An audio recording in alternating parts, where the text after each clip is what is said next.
Meyer Amschel Rothschild had made a very interesting and profound statement. He said, "Allow me to control and issue the money of a nation, and I care not who writes its laws." And he was right. Meyer Amschel Rothschild is called the founding father of international finance.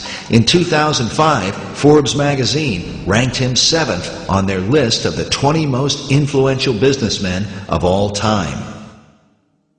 All this happened back in 1776, and this was during May 1st and shortly thereafter.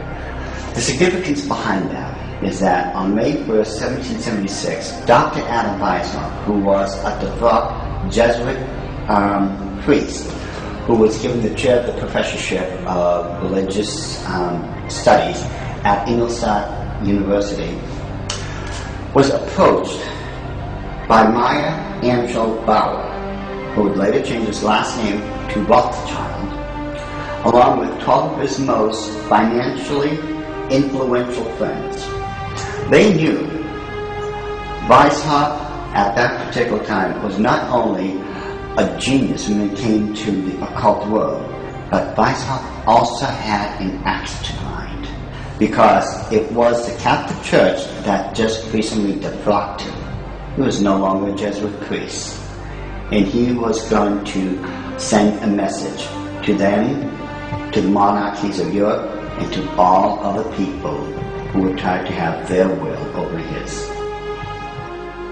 What Rothschild and Weishaupt came up with was a plan to destroy the old world system of government through monarchies and the church, and to set up a new world order in its place. This is said to be the great plan of all the secret societies. So what happened? Meyer Amschel Bauer approached Weishaupt and basically told him, "We know you've got the occult knowledge and genius to put it all together. We've got the money. You do it, we'll back it." Just to paraphrase what really happened. So in 1773, Weishaupt started creating what had never been created before. The idea of Illuminism had always been around, ever since the days of Babylon, with the co-founders of being that Nimrod and Semiramis. But no one had ever been able to actualize it.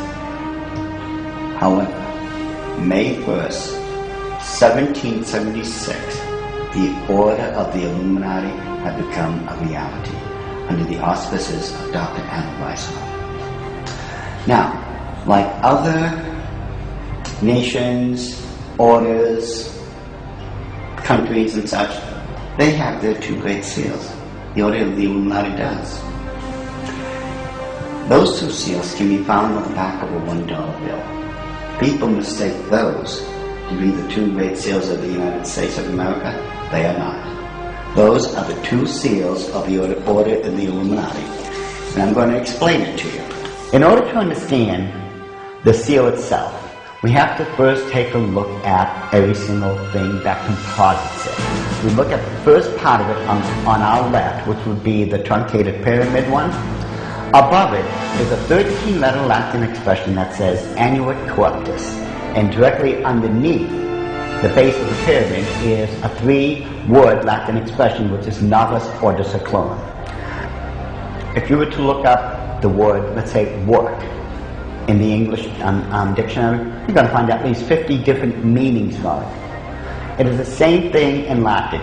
Different words have different meanings. They have more than one meaning. The word seclorum, one of the definitive meanings is secular. Something that is secular is of the world. So it is proper, very proper, to translate the bottom as New World Order, the Novus Ordo Seclorum. The whole of it is saying, announcing the birth of a new world order. This would be Dr. Adam Weishaupt himself, the very first head of the Order of the Illuminati. It was Weishaupt who had himself come up with a 7-part plan to create what he called the Novus Ordo Seclorum, or the New World Order. This is the person responsible for it. The interesting thing about the front of the dollar bill is that there are 4 huge ones. There is one in every single corner. Now, if we look at every single one of them, they each have an oval around it, except for the top right-hand one. Now, if we look at this blow-up version of it, you will find there's no oval. This is a shield that is surrounding the one.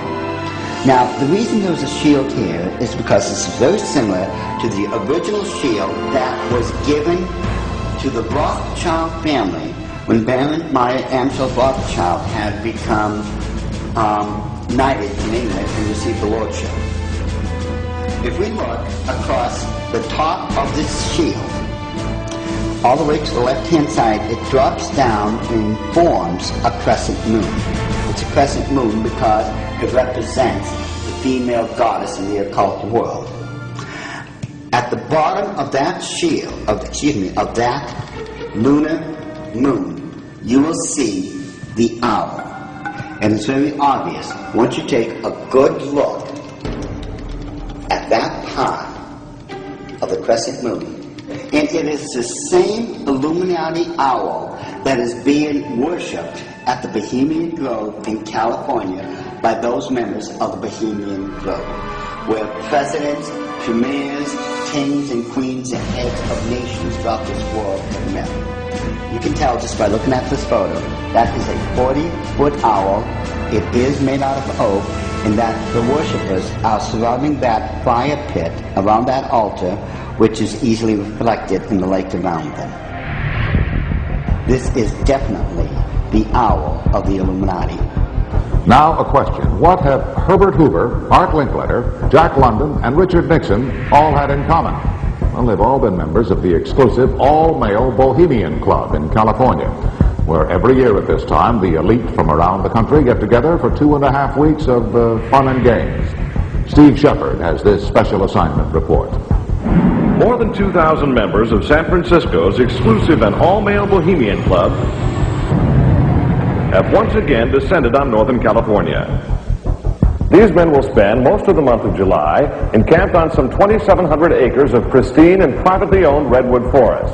Forest very much like this. The place is called Bohemian Grove, and it's located just 80 miles north of San Francisco.